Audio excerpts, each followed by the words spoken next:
I remember being at the cafeteria table. One kid's pulling out like the cheddar cheese sandwich. The other kid has peanut butter and jelly. And then I'm coming out with jamon serrano sandwiches, rosemary lemon roasted chicken, homemade pasta, gnocchis left over. I grew up with this stuff, and my dad somewhat created a monster in me. It came from both my mom and dad. My mom, she made incredible gnocchis, estofados, albóndigas, meatballs, milanesas. My father kind of took it to a whole other level. He could create something that would completely transform and change my mind and thoughts about a type of food that I thought I didn't like.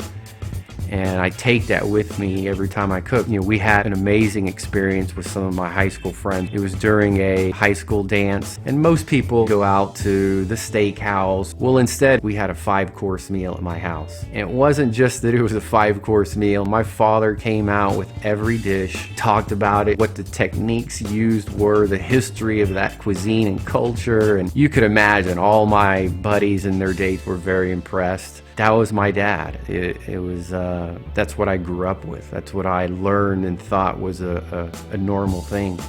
And I do that in every dinner that I do with my business. I come out with every course. I explain it. I tell people about where it comes from, what it tells you about the history of that culture, how the actual plate was made, what techniques were used. And it really adds a difference. It adds a unique style to make me different than others. I provide private dinners, cooking classes, cooking demonstrations, meal deliveries, and culinary and wine tours of Argentina.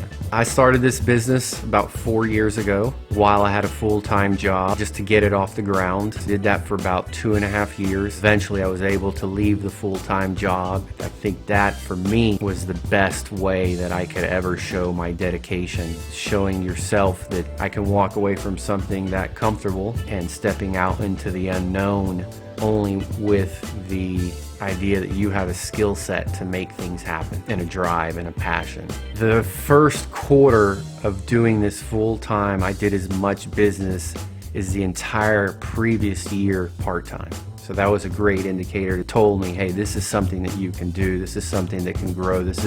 You've got something here. Yeah, there's not a doubt in my mind that doing this was the right thing.